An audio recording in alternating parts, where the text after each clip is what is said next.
안녕하세요. 말씀과 함께 기도. 오늘은 103일차 요한계시록 15장부터 16장까지 우리 말씀 가이드 시작하도록 하겠습니다. 우리 15장은 전체가 8절밖에 되지 않는 비교적 짧은 그러한 장입니다.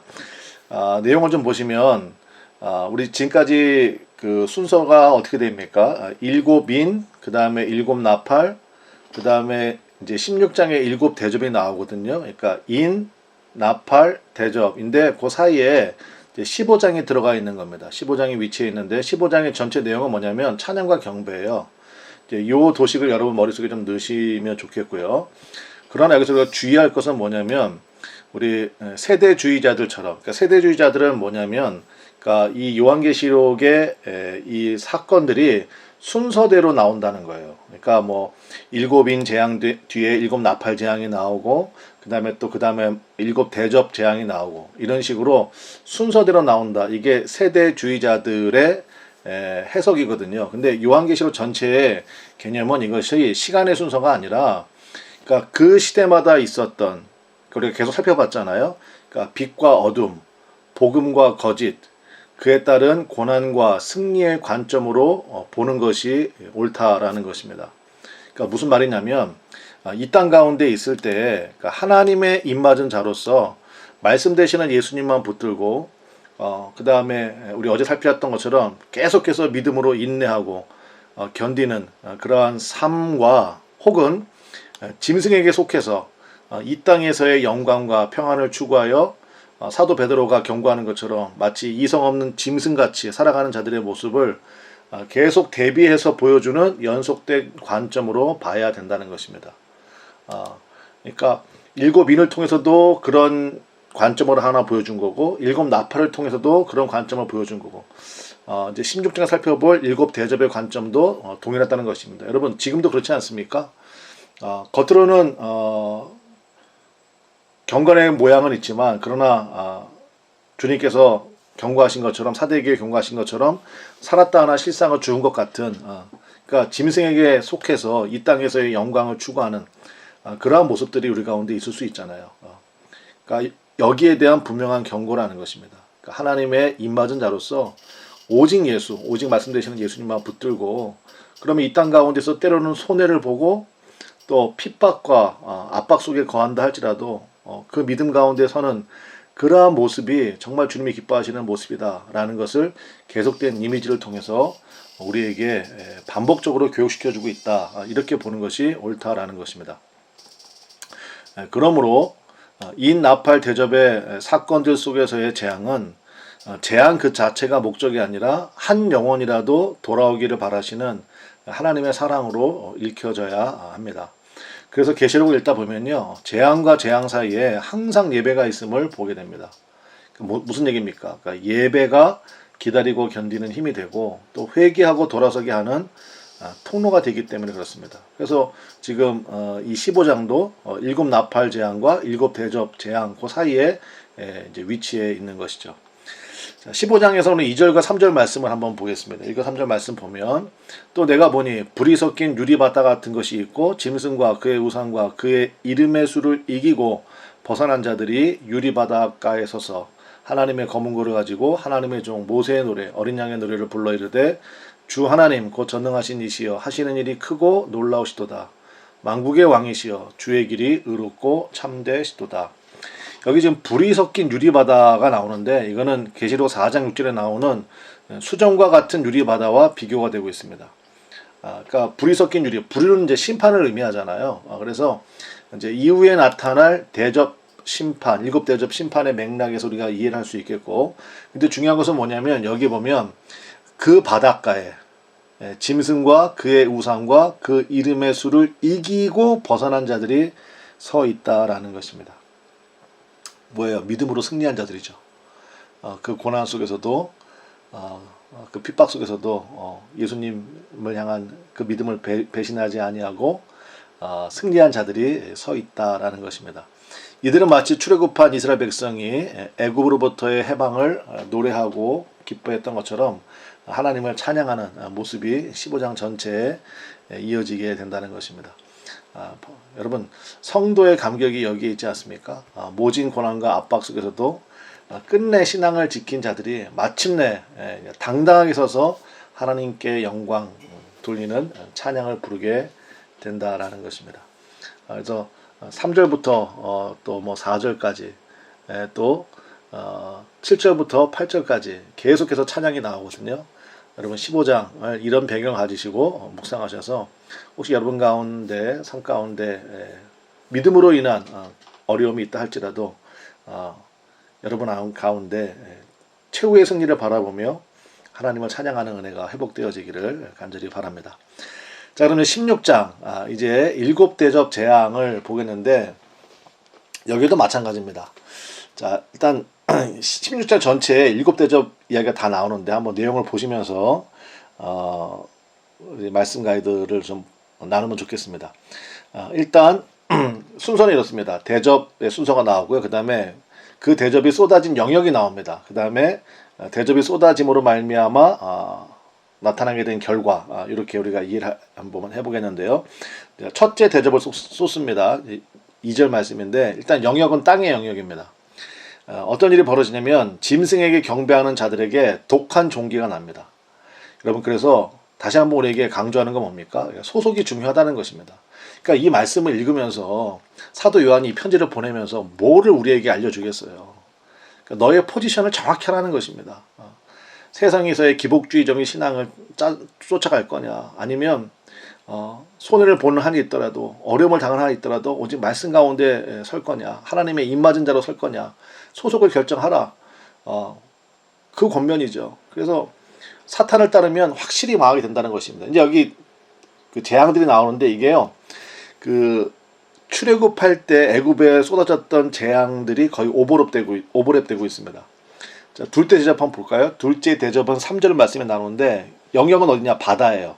근데 우리 13장 1절에서 우리 살펴봤죠. 두 짐승. 그 첫 번째 짐승이 어디서 나왔습니까? 바다에서 나왔죠. 그러니까 사탄의 통치 아래에 있는 모든 삶의 영역을 뜻하는 것입니다. 바다가. 그 바다에 이제 둘째 대접이 쏟아졌고 어떤 일이 벌어졌냐면 바다가 피같이 돼요. 그럼 벌써 여러분 느낌이 오시잖아요. 출애굽 10가지 재앙 중에 나일강이 피같이 변화된 게 있잖아요. 그러니까 강물이 피, 바다가 피같이 되면 모든 생물이 죽게 될 거 아닙니까? 앞서 있는 나팔 재앙 때는요 3분의 2의 피해가 입혀졌는데 여기는 모든 생물이라고 되어 있습니다. 그러니까 하나님께서 계속 기회를 주셨다는 거예요. 이래도 회개 안 할 거야? 이래도 회개 안 할 거야? 근데 마침내 이제 7대접 심판 속에서 우리가 그거를 조금 더 적나라하게 볼 수가 있습니다. 자, 세 번째 대접입니다. 4절부터 7절 말씀인데 이번엔 영역이 강과 물의 근원입니다. 그러니까 마귀의 근원적인 곳을 이제 심판하시는 거죠. 근원부터 심판이 시작되고 있고요. 5절에 보면 물을 차지한 천사 이렇게 나옵니다. 그 전까지 물은 뭐였습니까? 혼돈의 이미지, 그 다음에 짐승의 출처 이렇게 됐는데 이제는 이야기가 달라졌습니다. 이제는 최후의 심판 속에서 이제 물을 차지한 천사가 이제 하나님을 경배하고 하나님을 찬양하는 그 선포를 합니다. 그게 7절 말씀인데 하나님만이 오르시다는 고백을 이제 선포하게 되는 것입니다. 그게 셋째 대접이고요. 자, 그 다음에 넷째 대접으로 넘어가게 되면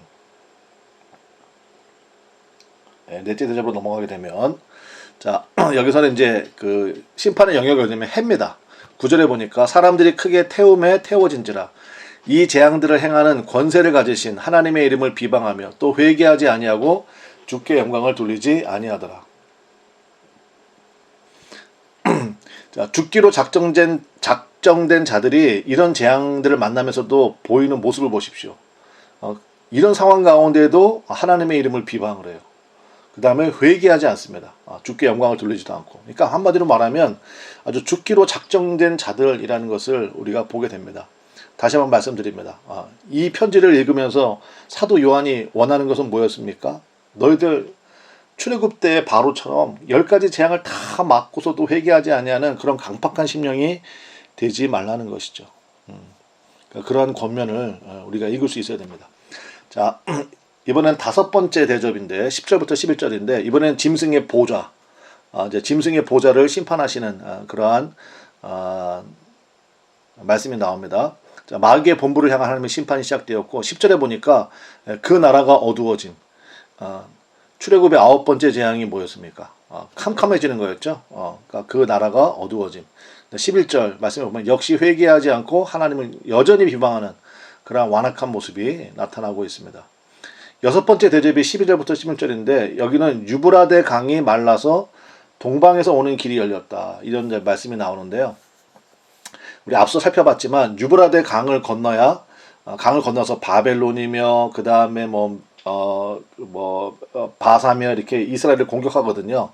그러니까 그 강이 말랐다라는 것은 이제 너의 대적들이 몰려온다. 이제 그런 의미가 되거든요. 그래서 여기 보면 마귀의 삼위일체가 나옵니다. 용, 짐승, 거짓 선지자. 그러니까 13절에 보면 이게 바로 귀신의 영이다. 또 개구리 같은 더러운 영이다. 이렇게 설명하고 있는데요. 이 마귀의 삼위일체가 이제 아마겟돈 언덕에 모여서 최후의 전쟁을 준비하는데 사실 이것도 다 쓸데없는 짓이에요. 제가 잠시 후에 좀 설명을 드리겠습니다. 일단 요거 하나만 알고 갑시다. 아마겟돈은 무기또의 언덕이라는 뜻입니다. 무기또의 언덕 혹은 무기또의 산 이런 뜻이고요. 좀 이따 살펴보겠습니다. 자, 이제 7번째 대접이 쏟아지면 17절부터 21절인데 공중에 이제 하나님의 심판이 부어지는데 공중은 예수님께서 말씀하신 것처럼 공중의 권세 잡은 자, 그럼 이제 마귀를 뜻하는 거 아니에요? 근데 이제 한마디로 얘기하면 마귀의 최후 심판입니다. 큰 성을 갈라놓는 지진과 우박, 이 막 쏟아집니다. 그리고 그럼에도 불구하고 여전히 하나님을 비방하는, 그러니까 끝끝내 회개하지 않는 그런 완악한 모습이 나타나게 됩니다. 자, 아마겟돈 전쟁에 대해서 좀 말씀을 드리겠습니다.